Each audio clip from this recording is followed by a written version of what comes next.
오늘 말씀의 제목은 예수님의 첫 번째 기도인데요. 영화롭게 하는 것, 영화롭게 되는 것이라는 말씀입니다. 요한복음 17장 1절로부터 5절의 말씀입니다. 예수께서 이 말씀을 하시고 눈을 들어 하늘을 우러러 이르시되 아버지여 때가 이르렀사오니 아들을 영화롭게 하사 아들로 아버지를 영화롭게 하게 하옵소서. 아버지께서 아들에게 주신 모든 사람에게 영생을 주게 하시려고 만민을 다스리는 권세를 아들에게 주셨음이로소이다. 영생은 곧 유일하신 참 하나님과 그가 보내신 자 예수 그리스도를 아는 것이나이다. 아버지께서 내게 하라고 주신 이 일을 내가 이루어 아버지를 이 세상에서 영화롭게 하여 싸우니 아버지여 창세전에 내가 아버지와 함께 가졌던 영화로서 지금도 아버지와 함께 나를 영화롭게 하옵소서. 아멘. 오늘부터 3주간은 요한복음 17장을 통해서 하나님의 말씀을 듣고자 합니다. 요한복음 17장은 요한복음 13장부터 16장까지 4장의 교훈의 마감과 같은 또는 적용과 같은 우리에게 매우 소중한 내용을 담고 있습니다. 그것은 기도에 대한 교훈입니다. 요한복음 17장에는 3가지 기도가 담겨져 있는데요. 첫째는 1절로부터 5절은 예수님이 자기 자신을 위한 기도를 드렸고요. 6절로부터 19절까지는 제자들을 위한 기도, 그리고 20절로부터 26절까지는 미래의 성도들을 위한 기도를 주님께서 한 것입니다.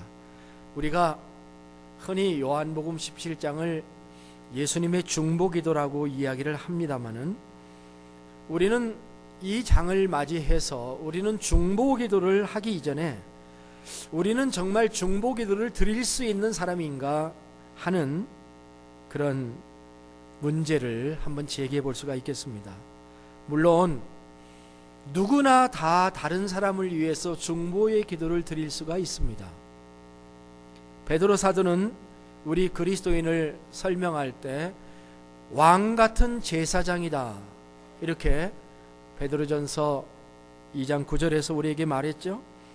우리는 다른 사람을 위해서 중보하고 기도해 줄 수 있는 자격이 있는 사람들이라는 것입니다.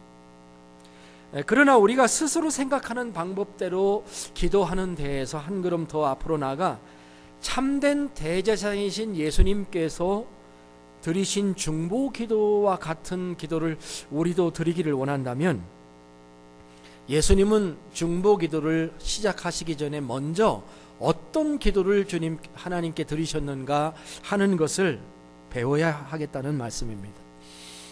유타 교회 협의회에서 매월 한 번씩 중보 기도를 하고 있습니다. 우리의 기도를 하나님이 들으신다는 믿음을 가지고 그 기도를 하고 있습니다. 그러나 정말 우리가 어떤 모습으로 살면서 하나님 앞에 중보의 기도를 올려야 하는 것인지를 겸손히 기도할 때마다 생각하게 되는 것이죠. 어떤 준비가 중보 기도자에게 필요한 것인가? 기도하기 전에 우리는 어떤 삶의 모습으로 살아야 하는가? 이것이 오늘 본문의 말씀입니다. 오늘 예수님의 기도가 그것을 우리에게 가르쳐 줄 것입니다. 우리의 기도의 모범이 되시는 예수님을 본받아서 우리가 기도한다면 우리는 가장 완벽한 기도를 하나님 앞에 드릴 수 있지 않겠습니까? 오늘 예수님의 주신 말씀을 살펴보니까 예수님의 첫 번째 기도가 바로 그것을 우리에게 가르쳐 주고 계신 것입니다. 한마디로 예수님의 첫 번째 기도를 한마디로 얘기한다면 무엇입니까? 이것입니다. 하나님을 영광스럽게 하는 것에 대한 기도입니다. 예수님의 첫 번째 기도는 1절입니다. 그것은 아들로 아버지를 영화롭게 하게 해달라는 기도예요. 1절을 보시겠습니다. 예수께서 이 말씀을 하시고 눈을 들어 하늘을 우러러 이르시되 아버지여 때가 이르렀사오니 아들을 영화롭게 하사 아들로 아버지를 영화롭게 하게 하옵소서라고. 아까도 말했지만 17장은 13장부터 시작된 다락방 강화, 다락방 설교라고 하는 13, 14, 15, 16장 4장, 이것을 또 다른 말로 하면 예수님의 고별 설교라고도 합니다. 하는 이 말씀 후에 온 기도입니다. 예수님은 십자가의 죽음을 바라다 보면서 제자들에게 이 말씀을 유언적으로 남긴 것이죠. 보배로운 진리를 말씀하신 다음에 주님은 무엇을 하신 것일까? 그게 17장입니다. 한마디로 말하면 기도죠. 그 내용은 기도입니다. 우리는 여기서 무엇을 보냐면 하나님의 말씀은 기도하고 연결되어야 한다는 것을 봅니다. 말씀을 전한 자도 기도로 연결을 해야 하는 것이고, 말씀을 들은 자도 기도로 그 말씀을 붙잡고 기도를 해야 되는 것이죠.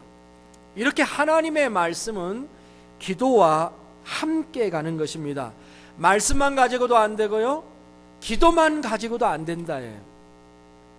디모데전서 4장 5절에서 하나님의 말씀과 기도로 거룩하여 지민이라, 그렇게 말씀했어요. 성만찬에서 빵과 포도주가 거룩함의 상징인 것처럼 하나님의 말씀과 기도가 우리의 거룩함을 이어가는 중요한 요소라는 말씀이죠. 이것을 예수님께서 그대로 보여주신 거예요. 예수님의 첫 번째 기도의 내용은 무엇인가요? 자기 자신이 아버지를 영화롭게 하게 해달라는 기도인 것입니다. 이것은 예수님의 삶의 방향과 사역의 방향에 대한 것입니다. 예수님의 사역의 목표가 무엇인가요? 우리가 예수님의 그 삶의 목표를 보여주는 거 한 가지가 마가복음 10장 45절이라고들 해요. 인자가 온 것은 섬김을 받으려 함이 아니요 도리어 섬기려 하고 자기 목숨을 많은 사람의 대성물로 주려 함이라는 말씀이 있죠. 섬기러 예수님께서 오셨다라는 말씀이에요. 자, 그런데 그것도 자기 목숨을 바쳐서. 근데 섬기는 게 목적일까요? 섬기는 것이 목적이 될 수가 없죠. 왜냐하면 섬기는 것의 목적이 되는 것이지, 섬긴다는 그 행위 자체가 목적이 될 수는 없는 것이잖아요. 무슨 말이냐면 목적이 분명해야만 끝까지 섬길 수가 있는 것이다, 그 말입니다. 예수님이 자기 목숨을 바쳐서 섬길 수 있었던 것은 예수님의 삶의 목적이 하나님을 영화롭게 하는 것이기 때문에 섬긴 것이다, 그 말이에요. 네. 아버지를 영화롭게 하는 거예요. 하나님께 영광 돌리는 삶을 산다는 것이 인생의 목적이 될 때 비로소 인간은 섬김을 시작할 수가 있다라는 것입니다. 그리고 그렇지 못한 것이 바로 인간의 죄라는 것입니다. 인간의 죄는 다른 게 아니라 하나님의 영광을 위해서 살지 않는 것이 인간의 죄. 사도 바울은 로마서 1장에서 1장 18절부터 몇 구절을 제가 읽겠습니다마는 아주 경청해서 들어보십시오. 하나님의 진노가 불의로 진리를 막는 사람들의 모든 경건치 않음과 불의에 대하여 하늘로 쫓아 나타나는, 이는 하나님을 알만한 것이 저희 속에 보임이라. 하나님께서 이를 보이셨느니라. 창세로부터 그의 보이지 않은 것들, 곧 그의 영원하신 능력과 그 신성이 그 만드신 만물에 분명히 보여서 알게 되나니, 그러므로 저희가 핑계하지 못할지니 하나님을 알되 하나님으로 영화롭게도 아니하고 감사치도 아니하고 오히려 그 생각이 허망하여지고 미련한 마음이 어두워졌나니 스스로 지혜 있다 하나 어리석게 되어 썩어지지 아니하는 하나님의 영광을 썩어질 금수와 버러지 형상의 우상으로 바꾸었느니라. 자, 이 구절은 인간의 죄라는 것이 뭐냐면 다른 게 아니라 하나님을 영화롭게 하지 않는 것이다, 이렇게 얘기해요. 하나님의 능력도 알고 하나님의 신성도 느끼는데 그 하나님을 예배하지도 않고 하나님께 영광 돌리지 않는 것이 이방인 불신자의 죄다. 이것이 핵심입니다. 반대로 예수님의 삶의 목표는 아버지를 영광스럽게 하는 것이, 그 방법이 바로 4절입니다. 어떻게 하나님을 영광스럽게 할까요? 근데 4절에 이렇게 말합니다. 아버지께서 내게 하라고 주신 일을 내가 이루어 아버지를 이 세상에서 영화롭게 하였사오니입니다. 하나님을 영화롭게 하는 방법은 다른 게 있는 게 아니라 하나님이 내게 주신 일을 이루는 것, 그것이 하나님을 영화롭게 하는 것이다 라고 했어. 아버지는 아들에게 무언가를 하라고 사명을 주셨습니다. 하나님이 예수님에게 준 사명은 무엇인가요? 그 답 역시 본문에 있습니다. 2절부터 3절을 보면 아버지께서 아들에게 주신 모든 사람에게 영생을 주게 하시려고 만민을 다스리는 권세를 아들에게 주셨음이로소이다. 영생은 곧 유일하신 참 하나님과 그가 보내신 자 예수 그리스도를 아는 것이니이다. 하나님이 예수님에게 주신 사명은 뭐냐면 모든 사람이 영생을 얻게 하는 것이라는 거예요. 이 사명을 감당하게 하기 위해서 하나님께서 아들에게 파워, 권세를 주셨다고 기록을 하고 있는 것입니다. 아들이신 예수님은 하나님이 주신 권세를 받아서 자기에게 주신 모든 사람에게 영생을 얻게 하는 일을 수행하십니다. 그것이 바로 예수님의 전도 활동을 의미하는 것이지만 전도 활동만이 아니라 그것의 핵심은 십자가에 죽으시는 것까지도 포함되어 있습니다. 그리고 지금 곧 행하려고 하시는 주님의 마지막 사역의 내용이 되겠습니다. 이 말씀이 우리에게 주시는 교훈은 예수님의 삶이 무엇이었느냐 하는 것입니다. 지금까지 살아오셨던 예수님의 삶의 내용은 다른 게 아니고 하나님 아버지를 영화롭게 하는 삶이었다라고 하는 것을 말씀하고 있는 것입니다. 영화 혹은 영광이라는 단어를 생각해 보십시다. 영어에 쓰는 glorify 라는 말을 사용했습니다. 영광을 돌린다, 영화롭게 한다, 다 같은 말인데 찬미한다, 그런 의미를 담고 있는 말입니다. 한자어는요, 영광이라는 말을 지금 제가 쓰고 있지 않습니까? 한자어는 영자가 무슨 영자냐면 꽃 영자입니다. 그 다음에 광자는 빛 광자입니다. 빛이 나타나는데 꽃처럼 아름답게 나타난다는 뜻이 참 문학적이죠, 그죠?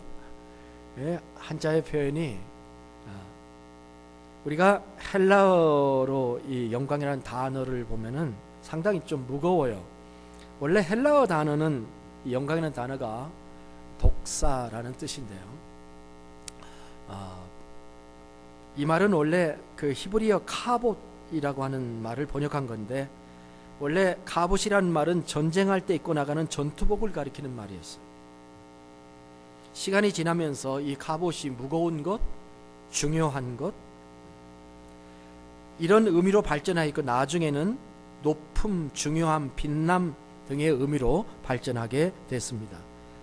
따라서 영광을 돌린다는 말은 영광을 받으시는 그분이 높임을 받으시고 찬양을 받으시고 그분을 빛나게 해드린다라고 하는 그런 개념을 담고 있습니다. 사실 영광이라는 단어는 세상의 모든 사람들이 좋아하고 갈망하는 단어입니다. 누구나 다 존경받고 높임을 받고 싶어 합니다. 자신의 존재가 다른 사람에게 무겁고 중요하게 인정받기를 원합니다. 그러나 그것은 사실은 인간이 취할 것은 아닙니다. 예수님 당시에 가장 빛나는 존재는 로마 황제였습니다. 로마 귀족들은 그 황제의 자리에 오르기를 위해서 수단과 방법을 가리지 않고 모략을 일삼았던 것을 우리가 압니다. 그러나 진정한 영광의 근원은 하나님이십니다. 하나님만이 영광받기에 합당하신 분이십니다. 그래서 우리는 주기도문의 마지막에 이렇게 얘기합니다. 나라와 권세와 뭐죠? 영광은 아버지께 영원히 있습니다 라고 고백을 하는 거예요. 이 고백을 할 줄 알아야 그리스도인입니다. 그때 이런 고백을 할 때에 우리 마음속에 평안이 주어지는 것입니다. 영광을 내가 취하고 붙잡고 있을 때 우리는 불안하고 그것을 지키기 위해서 근심하게 되는 것입니다. 그러나 영광은 하나님께만 돌려져야 된다. 그리고 모든 것이 주님으로부터 오는 것이고 주님을 통해서 우리가 사는 것이고 주님께 되돌아간다. 그 유명한 로마서 11장에 있는 고백이죠. 그럴 때 그 영광을 하나님께 온전히 돌려드릴 때에 우리에게 평안과 기쁨과 능력이 주어지는 것입니다. 사도 바울은 로마서 11장 33절에서 36절에 이렇게 고백을, 이런 위대한 선언을 했습니다. 깊도다 하나님의 지혜와 지식에 부여하며 그의 판단은 헤아리지 못할 것이며 그의 길은 찾지 못할 것이로 누가 주의 마음을 알았느냐, 누가 그의 모사가 되었느냐, 누가 주께 먼저 들이심을 갚으심을 받겠느냐. 그 다음에 나오는 말, from him, through him, to him. 만물이 주님으로부터 나온다, from him. 그리고 주님으로부터 말미암는다, through him. 그리고 주님에게 결국은 돌아가는 거다, to him이다. 그로부터 왔고 그로부터 돌아가는 것이기 때문에 그에게 영광이 세세에 있을지어다. 이게 우리의 신앙 고백이에요. 우리는 하나님의 영광을 돌리는 것이 우리의 삶의 목표가 되어야 되고, 그것만이 우리가 이 땅에서 할 수 있는 최대 아름다운 일이고 빛나는 일이고 꽃과 같은 일이에요. 봄철이 되어서 한국에는 그 꽃세례라고 그러죠. 뭡니까? 그 봄에 피는 저 진주에서부터 피어 올라오는 게 뭐죠? 벚꽃이죠, 벚꽃. 제가 진주에도 가봤는데, 제가 전주에서 근무를 했었어요. 한 2년 동안 전주 35사단에 군종참모를 했었는데, 거기 전군간 도로라고 있죠. 전주에서 군산 사이에 이렇게 벚꽃길이 있습니다. 가끔 생각을 해요. 그 밑을 걸어보면 이 벚꽃이 떨어질 때 가면은요, 완전히 길이 꽃길이에요. 꽃길, 꽃잎길이죠. 꽃잎길. 영광이라는 것이 바로 그거죠. 하나님의 찬란함을 보고 하나님을 높이고 하나님을 예배하는 것이 정말 꽃처럼 아름다운, 빛나는 꽃처럼 아름다운 일인 줄로 믿습니다. 이것이 얼마나 행복인지 몰라요. 찬양의 행복이에요. 다음 주일 성가대 찬양을 한다고 하시는데, 우리가 찬양의 세계에 들어가면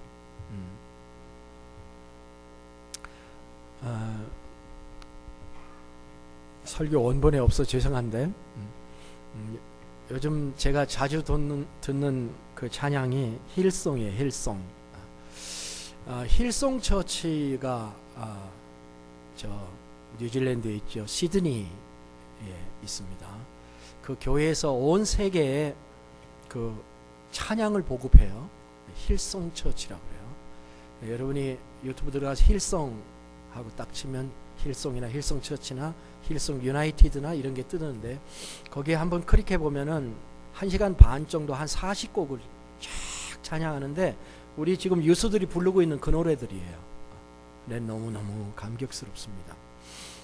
이 힐송 처치가 1년에 3번씩 연주회, 컨퍼런스 연주회를 하는데요.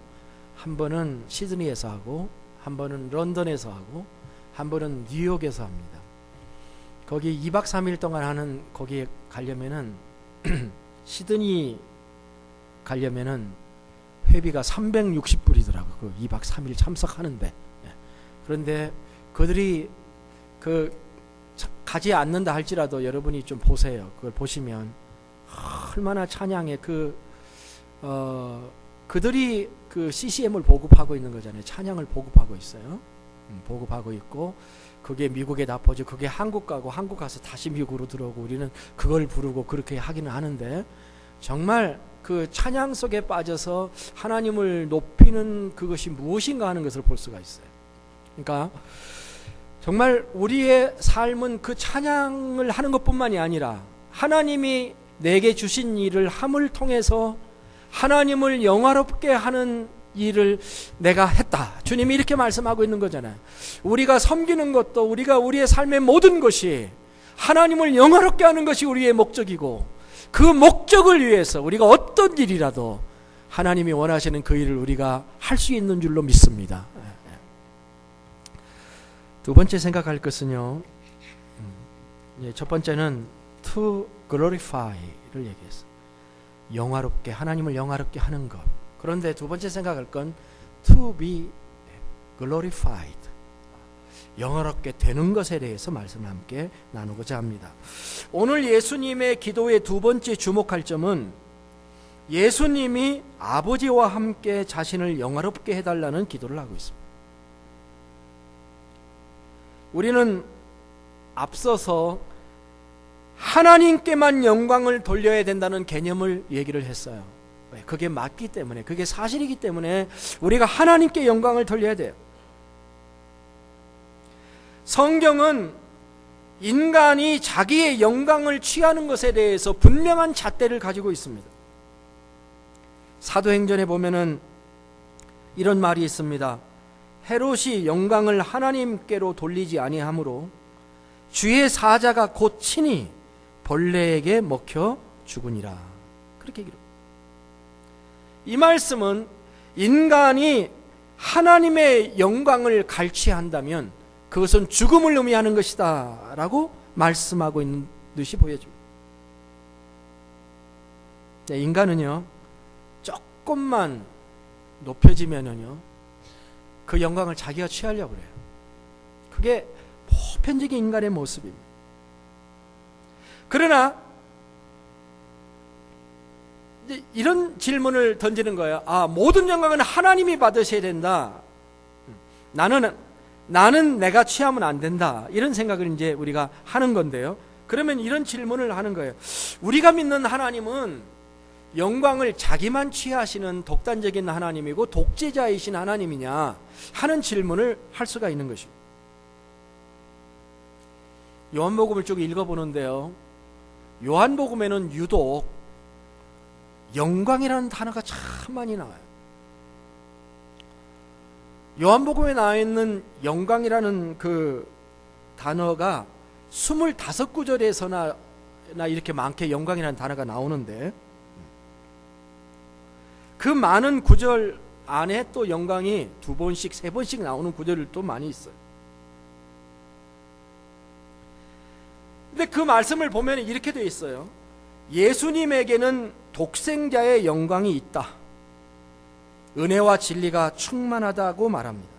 예수님은 사람에게서 오는 영광은 취하지 않는다라고 말씀하십니다. 5장 40절에서. 그런데 그 대신 하나님께로부터 오는 영광을 구한다. 이런 말씀이 있어요. 5장 44절에서. 그는 자기의 영광을 구하는 것이 아닌 보내신 이의 영광을 구한다는 말씀이 또 있습니다. 예수님이 하나님이 주신 영광을 간절하게 원했다는 거예요. 하나님께 영광도 돌렸지만 하나님이 자기에게 리턴해 주시는 그 영광도 간절히 사모했다라고 하는 말씀. 그토록 소원하고 얻기를 원하시는 하나님의 영광의 내용의 성질이 무엇인지 오늘 1절과 4절, 5절에 잘 드러나 있는데 살펴보도록 하겠습니다. 첫째는 1절을 보면은 그가 추구한 영광은 자신의 영광을 통해 아버지를 영화롭게 하는 영광이에요. 1절 하반절에 아버지여 때가 이르러 싸우니 아들을 영화롭게 하사 아들로 아버지를 영화롭게 하게 하옵소서. 아들이 영화롭게 되는 것이 아버지가 영화롭게 되는 것이기 때문에 예수님은 자신을 영화롭게 해달라고 요청하고 있는 것입니다. 나 자신의 영광이 아닌 하나님께 영광이 되는 영광을 주님은 구하셨다, 그 말씀이에요. 둘째는 혼자만의 영광이 아니라 아버지와 함께하는 영광입니다. 4절 5절을 보겠습니다. 아버지께서 내게 하라고 주신 일을 내가 이루어 아버지를 이 세상에서 영화롭게 하였사오니, 아버지여, 창세전에 내가 아버지와 함께 가졌던 영화로서 지금도 아버지와 함께 나를 영화롭게 하옵소서. 이 말씀에는 함께라는 단어가 나오고 두 번 나오고 영화롭게라는 단어가 두 번이 나옵니다. 예수님이 원하시는 영광의 성격은 자신이 모든 것을 취하는 영광이 아니라 아버지와 함께하는 영화다예요. 창세전에도 그랬었다는 거예요. 창세전에도 함께 가졌던 영광, 그 영광을 주님이 버리시고 스스로 자신을 비워 종의 형체를 가져 사람의 모양이 되시고 자기를 낮추고 십자가에 죽기까지 복종하시려고 하는 지금, 예수님의 소망은 동일한 소망, 함께 그 창세전에 가졌던 영광을 함께 소유하는 것이다, 그렇게 말씀하고 있습니다. 예수님의 생각은 확고했습니다. 요한복음 8장 54절에서 내가 내 영광을 돌리면, 내가 내게 영광을 돌리면 내 영광이 아무것도 아니거니와 내게 영광을 돌리시는 이는 내 아버지시니 너희 하나님이라 칭하는 바로 그이니라. 하나님은 우리가 그분에게 영광을 돌릴 때 하나님은 우리에게 하나님의 빛을 리턴해 주실 줄로 믿습니다. 하나님의 명예를 우리에게 공급해 주시는 하나님이란 말이에요.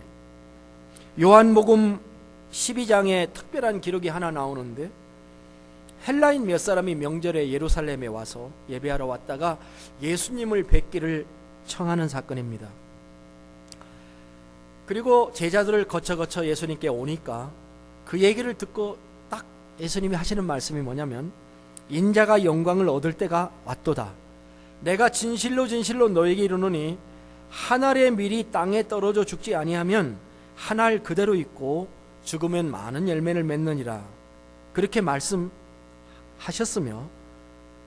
또 하나님께 그때 기도를 이렇게 합니다. 아버지여, 아버지의 이름을 영광스럽게 하옵소서 하시니 이에 하늘에서 소리가 나서 이르되 내가 이미 영광스럽게 하였고 또 다시 영광스럽게 하리라. 이렇게 하나님께서 응답하시는 장면이 나오고 있는 것입니다. 그렇습니다. 하나님은 자기를 영광스럽게 하는 자를 함께 영광스럽게 해주시는 하나님이십니다. 지금은 당장 보이지 않을 수가 있습니다. 그러나 우리는 곧 알게 됩니다. 조금 있으면 알게 됩니다. 내가 진정 하나님을 영화롭게 하는 삶을 살고 있는지, 내가 하나님의 영광을 위해 살고 있는지를 우리는 알게 될 것입니다. 우리는 다시 한번 자신의 모습을 점검해 보십시다. 나는 하나님의 영광을 위해서 살고 있는지, 빛 가운데 계신 의로우신 하나님, 그 사랑의 하나님, 우리를 구원하신 하나님을 내가 드러내고 있는지, 살아도 주를 위해, 죽어도 주를 위해 정말로 살고 있는 것인지,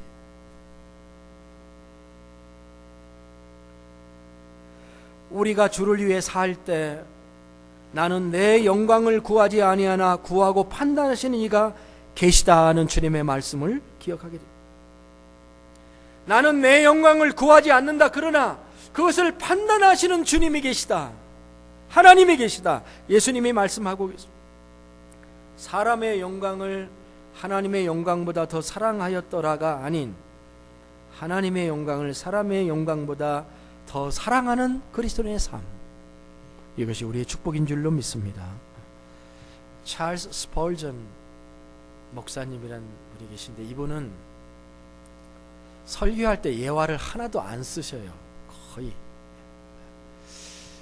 정말 역사 가운데 위대한 설교자라고 하는 사람의 설교자들의 설교를 들어보면 예화가 하나도 없어요. 유머도 없어요. 유머를 할 필요가 없어요. 하나님 말씀에 잡힌 사람들은 말씀이면 돼요. 근데 찰스 스펄전 목사님이 설교를 하는데 많은 사람들이 갔어요. 근데 그날 아침에 스펄전 목사님이 설교를 안 하고 다른 어떤 유명한 목사님이 설교를 하셨어요. 그 오전에 설교를 듣고 사람들이 막 내려오면서 뭐라 그러냐면, 야, 굉장하지? 미국에 이렇게 위대한 설교자가 있다니. 그렇게 나왔어요. 사람들이 막 찬사를 했어요. 근데 그날 밤에 스펄전 목사님이 설교를 했습니다. 그런데 그의 설교를 들은 사람들이 나오면서 이렇게 말했어요. 스펄전의 하나님은 살아 있습니다. 스펄전이 전한 하나님은 살아 계십니다. 스펄전이 전한 예수 그리스도는 위대하십니다. 설교를 한 목사를 높이는 게 아니고 누가 높아져야 됩니까? 하나님이 높아져야 됩니다. 예수 그리스도가 높아져야 돼요. 그 설교를 통해서 누가 높아졌느냐 하는 것이 중요한 거예요.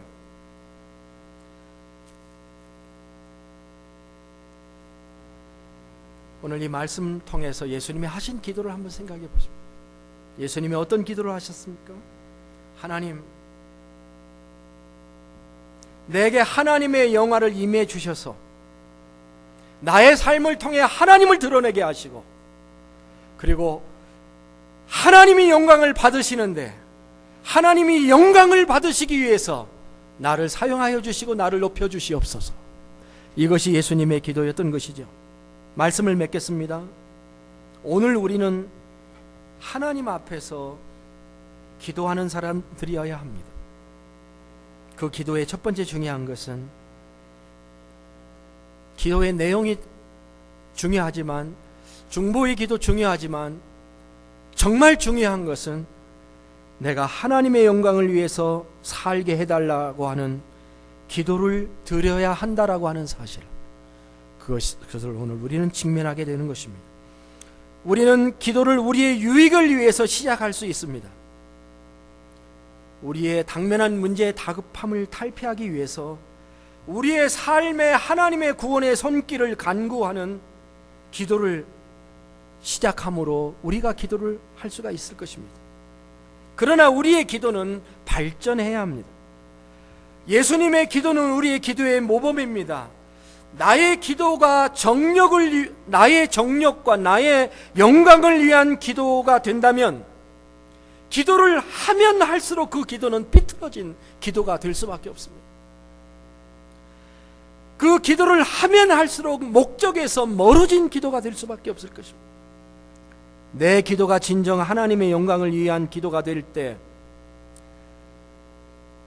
내가 정말 하나님의 영광을 돌리기 위해 내가 살고 그 영광을 돌리게 해달라고 기도할 때에 하나님의 그 찬란한 영광이 나에게 되돌아와서 나를 비추시고 그 영광과 빛 가운데서 나를 자유하게 하시고 행복하게 해주실 줄로 믿습니다. 이것이 그리스도인의 승리인 것입니다. 그때 비로소 진정한 기도 사역자가 될 수 있는 것이라고 생각하게 됩니다. 우리 모두 다 부족합니다. 저도 부족하고 우리 다 부족합니다. 중보의 기도를, 주님의 중보의 기도를 배우기 이전에 먼저 하나님의 영광을 위해서 살아간다고 하는 우리의 삶의 목표가 바로 되었는가 체크하기를 원합니다. 함께 머릿속에 기도하겠습니다.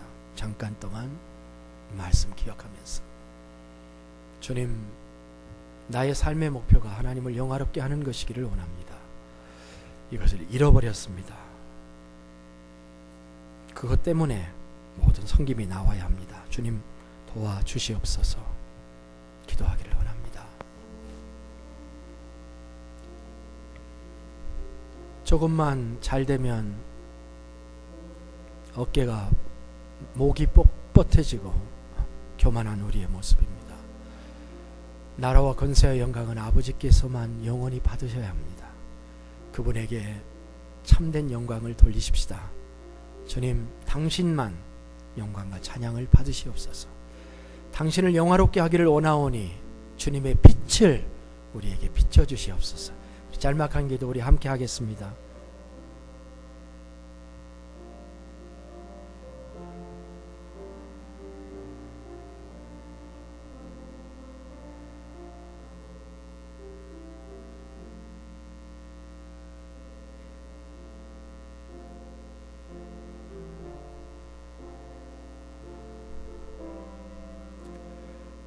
신앙생활을 하다 보니 주님, 우리의 주객이 바뀌었습니다.